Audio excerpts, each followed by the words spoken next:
pas sa force qu'il a fini l'année. C'est pas son intelligence, son expérience. Puisqu'il y avait des gens intelligents, des gens forts, disciplinés, ils sont partis dans le parcours de 2025. Mais nous sommes encore là. Et si Dieu nous laisse la vie, c'est-à-dire cette vie est attachée à ce que Dieu attend de nous. Maintenant, comment arriver à ce que Dieu attend de nous? C'est là qu'il y a un problème.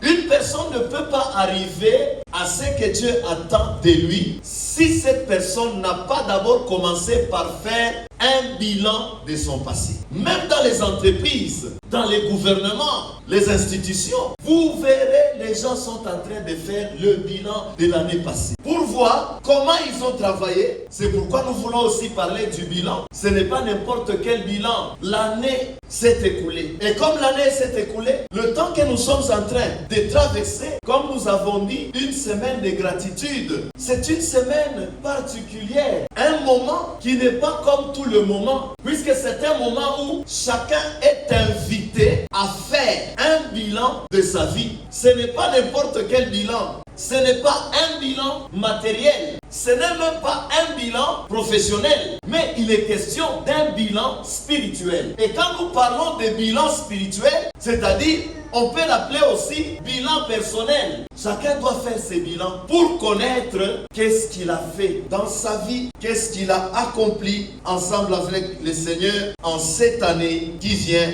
de s'écouler. Pourquoi faire les bilans? Puisque le temps qui s'écoule n'est pas seulement une succession de jours. Si le temps n'est pas seulement une succession de jours, c'est-à-dire le temps quelque part, chaque jour quelque part, chaque minute, chaque heure, chaque année est une grâce que Dieu nous donne. Et si cela est une grâce que Dieu nous donne, c'est-à-dire, ce n'est pas du n'importe quoi. On peut l'appeler un don précieux de Dieu. Quand Dieu te donne un jour, ce jour-là est un don précieux de Dieu. Quand il t'accorde une année de vie, cette année-là, c'est un don précieux de Dieu. Ce n'est pas n'importe quoi. C'est pourquoi, lorsque nous prenons le passage des psaumes 90 attribué à Moïse, vous verrez que ce psaume 90 nous rappelle quelque chose qu'on a toujours oublié. Bien que c'était une prière de Moïse, qu'on peut appeler une prière de sagesse, ce psaume nous rappelle la fragilité de la vie humaine et la grandeur de l'éternité divine. Au travers de ces sommes, nous comprenons que la vie de l'homme est éphémère. Même si il fait 80 ans,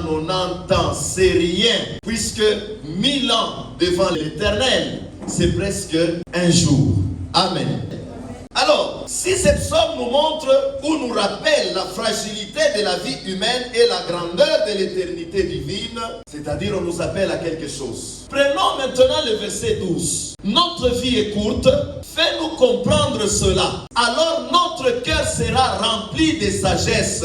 Littéralement, le verset 12 nous dit ceci. Pour compter nos jours, ainsi enseigne-nous afin que nous obtenions un cœur de sagesse. Ce verset pour nous est comme une clé, pas n'importe quelle clé, c'est une clé qui nous amène à comprendre la valeur du temps. Et il ne s'arrête pas seulement à la compréhension de la valeur du temps, c'est une clé qui nous aide aussi à orienter nos vies vers Dieu, pour t'aider à orienter ta vie en d'autres vers Dieu. Puisque, paraît-il, l'année 2025, tu n'avais pas bien géré le temps. Et si nous parlons du bilan, qu'est-ce que le bilan? Puisqu'on ne peut pas parler du bilan sans connaître ce que signifie le bilan. Comme il est question du bilan personnel, en d'autres, bilan spirituel. Un bilan personnel, c'est une démarche d'introspection et d'évaluation de la vie, de choix et aussi du progrès. C'est-à-dire, on vous appelle à évaluer votre progrès dans le Seigneur cette année qui vient de s'écouler. On vous appelle à évaluer vos choix. Et si vous vous rappelez bien, nous avons parlé du choix durant l'année 2025. Évaluez maintenant vos choix. Évaluez votre vie. Pourquoi évaluer? Il faut connaître le pourquoi aussi d'évaluer. L'importance, c'est quoi? Nous évaluons premièrement pour reconnaître nos réussites, tout comme nos manquements. Tu as réussi? Oui. En quoi? Vous voyez, est-ce que tu as réussi dans tout? Non. Quels sont tes manquements? Quels sont tes manquements durant l'année qui vient de s'écouler? Quels sont tes manquements? Et si c'est important de reconnaître ces réussites et ces manquements, c'est pour t'amener maintenant à prendre conscience du temps écoulé et de sa valeur. Amen. Le temps qui vient de passer avait une valeur. Et ce temps-là ne t'a pas été donné pour rien. Dieu attendait en ce temps-là quelque chose dans ta vie. Comment as-tu géré ce temps? Amen, amen. Amen, amen. C'est pour que nous prenions conscience de la valeur du temps. Ça t'aidera aussi à prendre conscience de la valeur du temps que Dieu t'accorde encore. Quand Dieu t'accorde un jour, les jours qu'il te donne, ces jours-là a de la valeur. Lorsqu'il t'accorde une minute, c'est une minute-là a de la valeur. Une heure, c'est une heure-là a de la valeur. Un jour, c'est un jour-là a de la valeur. Un mois, c'est un mois-là a de la valeur. Une année, c'est une année-là a de la valeur. Maintenant, nous devons prendre conscience de la valeur du temps qui nous est donné. C'est pourquoi le monde a compris et le monde a dit quoi? Le temps, c'est de l'argent. Perdre le temps, c'est comme si quelqu'un perdait de l'argent. Il faut faire attention. Et dans le Seigneur, le temps a de la valeur. D'aussi, on nous demande aussi l'utilité et de reconnaître nos réussites et nos manquements. C'est pour la prise de conscience du temps qui nous est donné. Amen, amen. Du temps qui s'est écoulé et aussi de sa valeur. Pourquoi cela? Parce que pour arriver à orienter son cœur à la sagesse, et aussi préparer l'avenir. L'avenir, c'est le demain. L'avenir, c'est le temps qui nous est encore donné. Dieu t'a fait grâce pour entrer en 2026. Maintenant, dans ces 2026, tu dois apprendre à orienter ta vie vers Dieu. Amen. Et orienter sa vie vers Dieu dans la mission de préparer l'avenir. Il faut faire attention. Si vous n'accordez pas à ce temps de la valeur, vous êtes en train de perdre quelque chose sans le savoir. Parce que le temps qu'on nous donne nous prépare le temps de l'éternité. Puisque le temps est attaché à l'éternité. Comment entrer dans la vie éternelle si vous n'avez pas bien géré le temps qui vous a été donné? C'est ça le problème. Plus vous perdez la valeur de ce temps-là, plus vous gaspillez la valeur de ce temps-là, vous êtes en train de perdre quelque chose de valeur. Vous êtes en train de gaspiller et vous n'aurez pas accès à la vie éternelle. Amen, amen. Puisque le temps est attaché à l'éternité. Et c'est pourquoi quand on s'oriente vers la sagesse, ou on oriente son cœur vers la sagesse pour préparer l'avenir, vous verrez qu'on doit le faire avec lucidité. Quand on dit lucidité, c'est en d'autres avec le bon sens. Et quelqu'un qui fait les choses avec le bon sens, il le fait avec précision, tout en considérant la valeur de ce qu'il est en train de faire. Amen, amen. C'est pourquoi nous devons faire attention. Si vous ne faites pas attention, il vous sera impossible d'orienter votre cœur vers la sagesse, d'orienter votre vie vers le Seigneur. Et si cela s'opère en vous, c'est-à-dire cette année, vous devez favoriser la conversion. Une personne qui réfléchit de cette façon, c'est-à-dire il va favoriser la conversion de son cœur. Quand nous parlons de la conversion, c'est-à-dire partout où les choses n'allaient pas bien, tu feras le tout pour que ces choses soient améliorées. C'est dans la prière, ta présence à l'église, dans la lecture de la Bible, la méditation, c'est en quoi? Amen, amen. Puisque cette conversion va permettre la croissance spirituelle. On ne peut pas parler de quelqu'un qui a connu la croissance spirituelle sans favoriser une vie de conversion. C'est pourquoi nous devons faire attention. D'où, lorsque nous prenons ces psaumes dans son contexte, vous verrez que ces psaumes, premièrement, c'est un psaume attribué à Moïse. C'est le seul donné à Moïse. Mais vous verrez que ces psaumes nous placent au centre de la réflexion en ce qui concerne la fragilité de la vie humaine. Est-ce que tu sais que ta vie est très fragile? En d'autres, ta vie est passagère. En d'autres, ta vie est courte. C'est pourquoi la prière de Moïse nous place au cœur de la réflexion, nous met dans la réflexion sur la brièveté de la vie humaine. Et la façon dont Moïse est en train de faire sa prière, il est réaliste. Amen. Il tient compte en d'autres de la réalité, de la vérité. Et vous verrez encore ce passage de Psaume 90 nous met devant un contraste saisissant. Le verset 2 témoigne que l'Éternel, ou Dieu, est éternel. Mais lorsqu'il parle de l'homme au verset 3, l'homme est réduit à la poussière. Dieu est éternel. Avant que les montagnes fussent nées, avant que la terre soit créée, il est Dieu d'éternité en éternité. Mais il réduit l'homme à la poussière en disant, fils d'Adam, retournez. Amen, amen. Lorsque nous voulons parler du temps, on ne peut pas considérer le temps comme étant au-dessus de Dieu. Amen. C'est pourquoi quelque part on l'appelle même l'ancien des jours. C'est-à-dire les jours ne sont pas au-dessus de lui. C'est lui qui a donné naissance aux jours. C'est pourquoi il est l'ancien des jours ou l'ancien des âges. Mais lorsqu'on parle de l'homme, l'homme est réduit à la poussière. En d'autres, la vie de l'homme est brève. D'où il faut faire attention au temps qui t'est accordé. Nous avons dit que Moïse, dans cette psaume, il est en train de prier. Et sa prière est réaliste. Puisque en cette prière, Moïse reconnaît la brièveté de la vie humaine. Il reconnaît le peine, la misère de la vie humaine. C'est pourquoi sa prière a la marque de la réalité. Il n'exclut pas la réalité. Mais aujourd'hui, vous verrez, nous les chrétiens, à un certain moment, nous oublions la réalité, nous voulons parler de surnaturel directement. Non, n'oublions pas d'abord la réalité. Ne cherchez pas à naturaliser tout. Il est réaliste dans sa façon de prier. Il reconnaît que le temps de l'homme est fragile. En reconnaissant la fragilité du temps de l'homme, quelque part, si c'était toi, tu allais sombrer, amen, dans la peur, dans le chaos. Mais lui, au lieu de sombrer dans le désespoir, dans les doutes, mais vous verrez qu'il demande à Dieu la sagesse. Quelqu'un qui est dans le désespoir, c'est difficile de demander la sagesse. Mais Moïse n'a pas sombré dans le désespoir. Mais il a demandé la sagesse au Seigneur. Il a montré à Dieu que j'ai besoin de la sagesse. Et cette demande, ce n'est pas n'importe quelle demande. Il demande la sagesse pour vivre pleinement ce temps qui lui est donné.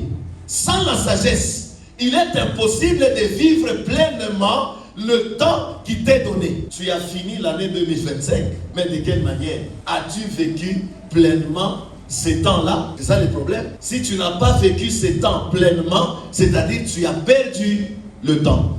Et quelqu'un qui a perdu le temps, qu'est-ce qu'on peut dire à cette personne-là? Rachète le temps. C'est pourquoi le bilan nous permet de racheter ce que nous avons perdu dans le temps écoulé. C'est pourquoi il faut faire attention. Nous allons analyser le passage. Premièrement, au verset 12, Moïse dit « Enseigne-nous ». Là, c'est Moïse dans sa prière. Cette expression, traduite de l'hébreu, Oda, du verbe yada, signifie connaître, enseigner, mais dans le sens de l'enseignement divin ou l'enseignement de Dieu, pas n'importe quel enseignement. C'est-à-dire, Moïse est en train de demander à Dieu, enseigne-nous. Il a besoin de l'enseignement divin. Et lorsque nous prenons le temps utilisé, vous verrez que ce temps-là, c'est comme si Moïse s'adressait à Dieu, fais-nous connaître, puisque c'est lui qui a besoin de la connaissance. C'est l'humanité qui a besoin de la connaissance. Maintenant, il dit, fais connaître, fais-nous connaître. Quand on parle de fais-nous connaître, il est question de la révélation. Ce que nous ne connaissons pas. En d'autres, il voulait dire révèle-nous. Puisqu'il est en train de demander l'instruction divine. Et quand Dieu donne ses instructions, on peut appeler ça enseignement. À un certain moment, on peut appeler ça révélation. Amen. Et en demandant cette instruction divine, Moïse a compris que c'est impossible de moi-même de connaître la valeur du temps. C'est-à-dire l'homme est incapable seul de connaître la valeur du temps. Amen. L'homme est incapable de connaître la valeur du temps. Comment connaître la valeur du temps seul? Moïse dit, j'ai besoin de son enseignement. J'ai besoin de sa révélation. J'ai besoin de son instruction. Puisque l'homme ne peut pas par lui-même saisir la valeur du temps. Il a besoin de Dieu. Il a besoin que Dieu lui révèle la valeur du temps. Tu as besoin là où tu es que Dieu te révèle la valeur du temps pour prendre conscience. Amen, amen. De lui-même, il ne saura pas. De nous-mêmes, nous ne saurons pas. Nous avons besoin de Dieu pour nous révéler la valeur du temps, pour nous révéler cette vérité cachée dans le temps. C'est ce que Moïse est en train de demander.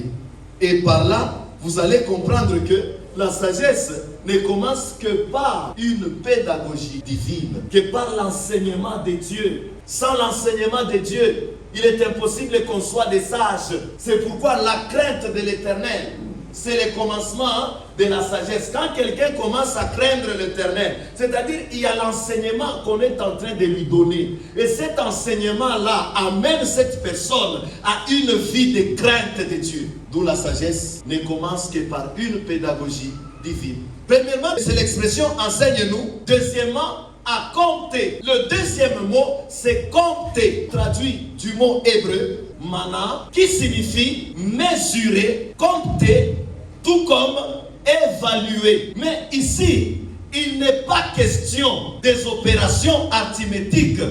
Il n'est pas question des opérations mathématiques. Mais il est question d'une prise de conscience.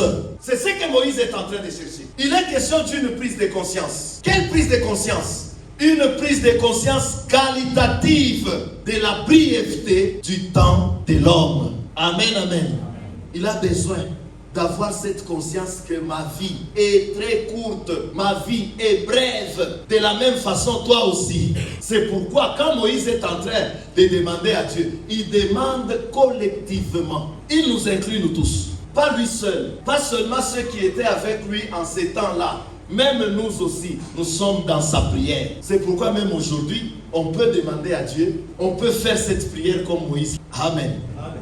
Alors, ce n'est pas une opération mathématique ou arithmétique, mais c'est une prise de conscience qualitative de la brièveté de la valeur de nos jours. Amen. C'est pourquoi, compter nos jours, c'est reconnaître les limites de ta vie, de ton existence. Il faut apprendre à reconnaître que j'ai des limites dans ma vie. Ça peut arriver qu'aujourd'hui ma vie s'arrête. Et aussi reconnaître le poids existentiel. Dans ton existence là, il y a quelque chose. Il y a un fardeau que tu dois prendre. Il dit lui-même, venez à moi, vous tous qui êtes fatigués et chargés, je vous donnerai du repos. Il continue, il dit, prenez mon joug, puisque son joug est doux, son fardeau est léger. Mais lorsqu'on ne comprend pas, vous verrez que ce joug-là n'est pas facile à prendre. Amen. Vous verrez que son fardeau est très lourd. Mais en réalité, ce n'est pas ça. Pour une personne qui comprend, c'est très léger. Comme lui-même le confirme en Matthieu. Amen. Troisièmement, nos jours. L'expression nos jours traduit du hébreu Yamenu. Il renvoie à l'ensemble de la vie humaine, la totalité de la vie humaine. Puisque dans cette expression, on souligne la finitude de l'existence. C'est tout un chacun. Amen. C'est-à-dire, nos jours sont comptés, nos jours sont fragiles, nos jours sont limités, mais chacun confié par Dieu est une grâce. Chaque jour que Dieu te donne est une grâce. Et si c'est une grâce, on ne joue pas avec la grâce. La Bible dit, la grâce nous éduque, la grâce nous transforme. La grâce, ce n'est pas seulement le miracle, ce n'est pas seulement vivre les manifestations de Dieu, mais la grâce, c'est aussi ce qui nous éduque, qui nous donne la forme, qui nous guide, qui nous montre le chemin à prendre. C'est pourquoi ne jouez pas avec les jours que Dieu vous donne. Considérez cela comme une grâce que Dieu vous accorde. Amen. Quatrièmement, il dit appliquer notre cœur, l'application de notre cœur. Cette expression, traduite de l'hébreu, venavi le vav. Littéralement, c'est-à-dire que nous parvenions au cœur, que nous parvenions au cœur. Amen. Que nous parvenions au cœur. Là, il y a deux dimensions. La première dimension, nous voyons un souhait collectif de Moïse dans sa prière. Il dit que nous arrivions que nous parvenions, en d'autres que nous obtenions. Ça, c'est une dimension dynamique, puisqu'il doit y avoir un mouvement vers un but. Ce n'est pas statique. C'est comme quelqu'un qui est dans la marche pour atteindre un but. C'est pourquoi nous parlons d'un mouvement dynamique. Et dans la deuxième dimension, vous verrez que ce mouvement dynamique ou cette progression vers un but ne s'arrête pas. Il va vers le but, il va vers quelque chose. C'est pourquoi il parle du cœur. Quand nous prenons le cœur, qui est le centre de la volonté, ton cœur, c'est le centre de ta volonté. Amen. Comme vous avez toujours dit, Moussoaï, Kipendaro, c'est-à-dire quoi? C'est au centre de ton cœur. Alors, le cœur qui est le centre de la volonté, tout comme aussi le centre de l'intelligence et le centre des affections. Le mouvement là va vers ces centres. Et dans cette deuxième dimension, nous pouvons appeler cette dimension comme la dimension intérieure. C'est-à-dire l'enseignement ne restera pas à l'extérieur, mais l'enseignement doit entrer à l'intérieur de Moïse, à l'intérieur de celui qui a besoin des instructions de Dieu. La révélation doit toucher l'intérieur. L'enseignement doit toucher l'intérieur. Cet intérieur, c'est quoi? C'est le lieu de nos décisions. Amen. C'est là que nous disons, Nikipendaro yang, Nikutaka kwangu mi mwenyewe. Il faut que cet enseignement atteigne les lieux de vos décisions, les lieux de vos émotions, les lieux du discernement et de l'orientation spirituelle. C'est pourquoi Dieu voit à l'intérieur et aussi à l'extérieur. Mais nous nous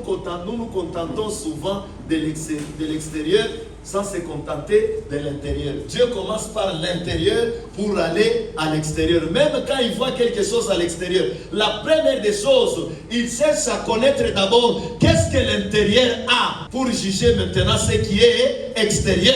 Je crois même dans la justice on le fait. Quand quelqu'un a tué une personne, on l'arrête. La mission est de savoir quoi. Est-ce que ce qu'il a fait était intentionnel ou c'était l'accident? Amen. Si c'est l'accident, on lui donne quelques années de prison, puis il sera libéré. Si c'était intentionnel, là il est condamné aussi à mort. D'où ça doit commencer de l'intérieur pour qu'on aille à l'extérieur. Maintenant, cet enseignement-là que Moïse est en train de demander, cette instruction divine que Moïse est en train de demander, il a besoin que cette instruction aille jusqu'au centre de nos décisions, de nos émotions. C'est là que Moïse veut que l'enseignement touche. Puisque de là, on rencontre aussi l'orientation spirituelle. Prenons un cas. Quand quelqu'un est en train de parler, nous avons toujours dit que c'est de l'abondance du cœur que la bouche parle. Amen. Même nos agissements, la façon dont la personne est en train d'agir, c'est ce qui comble son cœur. Amen. En d'autres, c'est que Moïse voulait dire. Il voulait dire que nous arrivions au centre intérieur où la sagesse prend racine et oriente toute la vie. La sagesse prend racine dans le cœur de l'homme. Et c'est au travers le cœur l'orientation de l'homme vient. Alors il a besoin que nos cœurs soient atteints par les révélations, par l'enseignement. Et cette année, il faut que ton cœur soit touché par la révélation, par l'enseignement divin. À un certain moment, changez même votre manière de prier. Seigneur, enseigne-moi. Souvent, c'est toujours Seigneur, donne-moi. Seigneur, bénis-moi. Élève-moi. Quand est-ce que nous dirons Seigneur, enseigne-moi? C'est ça le problème. Cinquièmement, la sagesse. Traduit du hébreu, hokma, qui démontre la compétence pratique. La sagesse dans une personne, c'est une compétence pratique. Quand est-ce que nous disons que cette personne est sage? Quand est-ce que nous disons que cette personne est sage? Comment est-ce que nous les constatons ou nous les voyons? Comment? Dans les agissements, dans l'application de sa vie, dans la mise en pratique, en d'autres dans sa vie. C'est possible de lire la sagesse dans une personne au travers ce qu'il est en train de faire. Et maintenant, cette sagesse, c'est une compétence pratique et non pas n'importe quelle compétence pratique. Une compétence pratique de vivre selon l'ordre de Dieu, la volonté de Dieu, la parole de Dieu. Il y a très peu qui ont ça. C'est pourquoi on parle du cœur d'un sage et à sa droite. Mais le cœur de l'homme est où? À sa gauche. Et quand quelqu'un est sage, C'est-à-dire cette personne a un esprit qui fonctionne bien. C'est très peu de gens qui ont cela. La majorité, c'est autre chose. Amen. D'où nous disons, c'est une compétence pour vivre selon l'ordre divin. Ce n'est pas une connaissance intellectuelle.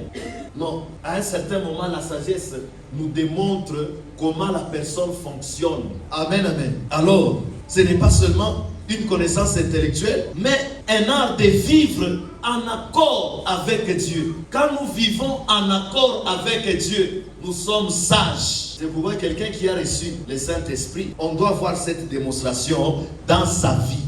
Lorsque cette démonstration n'est pas dans sa vie, ça devient autre chose. C'est pourquoi ici, elle est le fruit de l'enseignement divin et de la connaissance du temps limité dans la prière de Moïse. C'est le fruit de l'enseignement divin, de l'enseignement demandé à Dieu, de la pédagogie divine et de la compréhension du temps limité. C'est pourquoi nous sommes appelés à prendre conscience, puisqu'on doit avoir la conscience du temps limité. Amen. C'est pourquoi ces versets expriment une dynamique divine, puisque c'est au travers les capacités que Dieu nous accorde. Dans l'enseignement, il y a la transmission d'une capacité, d'où elle exprime une dynamique. Comment est cette dynamique? Cette dynamique commence avec instruction divine pour produire la conscience du temps. Après avoir produit la conscience du temps, elle oriente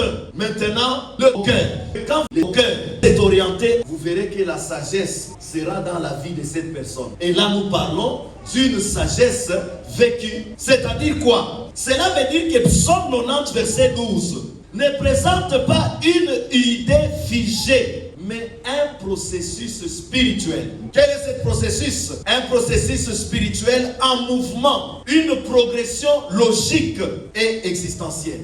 D'où c'est une dynamique de transformation. Quand on parle de dynamique de transformation, c'est-à-dire sur le point A, tu étais une autre personne. Sur le point B, il y a un témoignage parce qu'il y a un changement, il y a une transformation. Et nous devons aller jusqu'à la fin, puisque le temps qu'on nous donne nous prépare le temps à venir. C'est pourquoi nous devons faire attention. Amen, amen.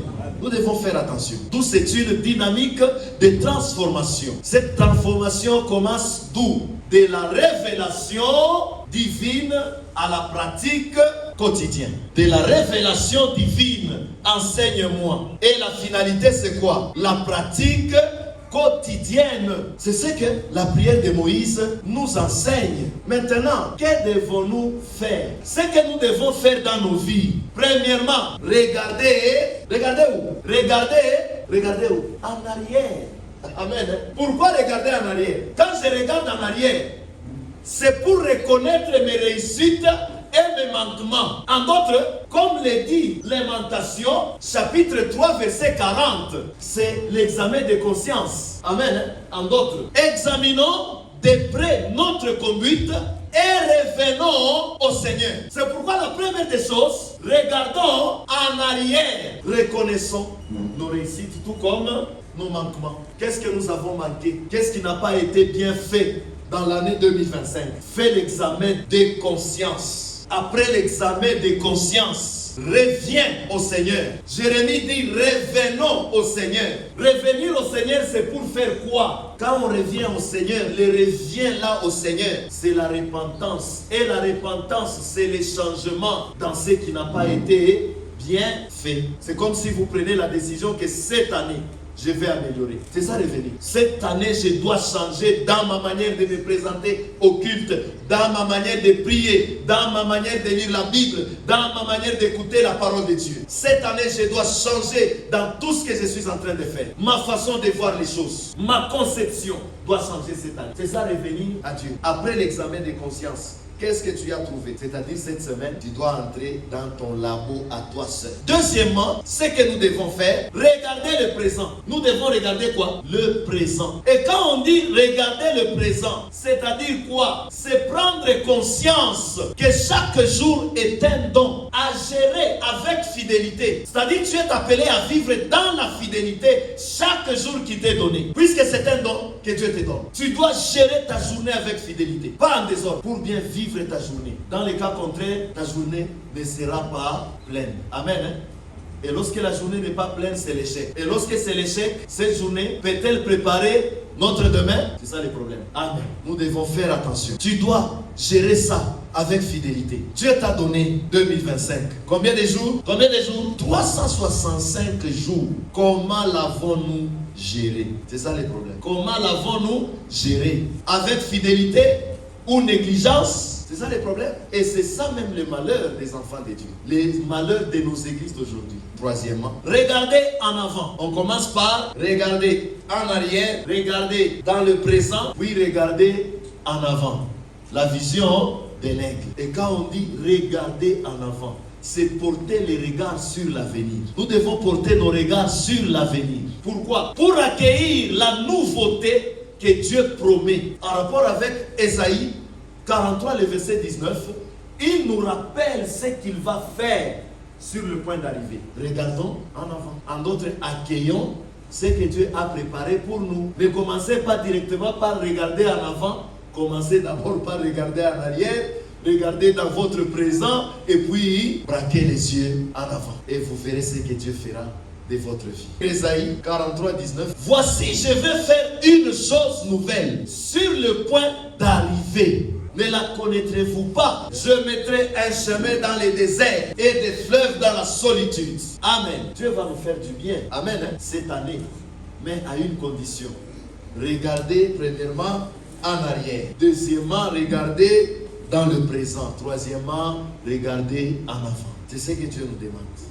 Fais un bilan de ta vie. Fais un bilan de ta vie. As-tu bien géré le temps que Dieu t'a donné? Au travers de ces temps-là, on peut même se dire, ai-je bien géré l'argent que Dieu m'a donné? Ou ce n'était que des folies? Quelle était ma position? Ainsi, le bilan annuel n'est pas seulement une rétrospective, mais c'est une conversion du cœur. Amen. Quand on fait le bilan, ce n'est pas seulement la rétrospection, mais c'est un problème de la conversion du cœur. Si vous rencontrez des manquements dans votre vie, faites un effort pour changer. Amen. Faites un effort pour quoi? Pour changer. Et cette conversion du cœur, c'est la conversion du cœur vers la sagesse ou une ouverture à l'avenir que Dieu a préparé. Amen. Amen, amen. C'est-à-dire pour accéder à l'avenir préparé par Dieu, tout doit commencer par la conversion de votre cœur aujourd'hui. Après votre bilan, prenez une décision sage. Amen, amen. Prenez une décision sage. La vie est compliquée, hein? La vie. Et ne prenez pas la vie à la manière des païens. Prenez la vie à la manière des chrétiens. Et vous verrez que Dieu va vous aider. Amen. Puisque lorsque vous convertissez, le Seigneur sera avec vous et il vous ouvrira de bonnes choses dans l'avenir du temps. Amen. En conclusion, nous sommes tous des chrétiens. Nous sommes des frères et sœurs. Faites attention avec les titres. À un certain moment, nous aveuglent jusqu'à oublier que nous sommes aussi chrétiens. Il faut faire attention. Nous sommes tous des frères et sœurs. Et comme étant des frères et sœurs, nous devons apprendre que la vie que Dieu nous donne est précieuse. Mais même aussi le temps qu'il nous donne est précieux. Comment utiliser ce qui est précieux? Vous voyez, on ne peut pas utiliser ça en désordre. La vie est précieuse, pourquoi? Parce que la vie est limitée, parce que nous avons très peu de temps. Si vous perdez le temps, vous perdez la vie. Puisque le temps qui nous est donné, c'est pour nous permettre d'entrer dans la vie éternelle. Amen, amen. La vie est précieuse. Le temps est précieux. Pourquoi? Parce que le temps nous oriente. Amen. Le temps que Dieu nous donne nous oriente vers Dieu. C'est pourquoi quand vous vous réveillez le matin, posez-vous des questions. Qu'est-ce que Dieu attend pour moi aujourd'hui? Que dois-je faire pour répondre à Dieu en rapport avec le temps ou le jour qu'il vient de me donner. N'est-ce pas? Vous vous réveillez là, la première des choses, vous cherchez à connaître qu'est-ce que Dieu attend de vous. Amen. Puisque le temps qui t'est donné t'oriente vers l'éternité. Et c'est dans l'éternité où nous serons avec lui. Comment avoir une vie éternelle? Puisque Dieu est éternel, orientons nos vies vers lui. Et il nous donne le temps pour que le temps nous oriente dans son éternité. Fais le bilan de ta vie. C'est pourquoi, en faisant le bilan ou en cette fin d'année 2025, prie aussi comme Moïse. Prie comme Moïse. Prie comme Moïse. Enseigne-moi. Amen. À compter mes jours pour parvenir à un cœur sage, pour appliquer mon cœur à la sagesse. D'où ce que nous te souhaitons, il faut que ton bilan te conduise à reconnaître la fragilité de ta vie. Deuxièmement, te conduise à recevoir chaque jour comme une grâce de Dieu. Seigneur, c'est une grâce ce que tu viens de m'accorder. Maintenant, qu'est-ce que tu attends de moi? J'attends tes instructions. Dans le monde, les gens, ils demandent les instructions au chef pour plaire au chef, mais ils oublient de demander les instructions à celui qui nous a donné les sous. C'est ça le problème. Il faut trembler devant cette tête. Troisièmement, te conduise à réorienter ton cœur vers la sagesse divine. Et enfin, te conduise à réjouir dans la nouveauté que Dieu prépare pour l'année qui vient, en d'autres l'année 2026. Que Dieu vous bénisse. Nous allons entrer en prière.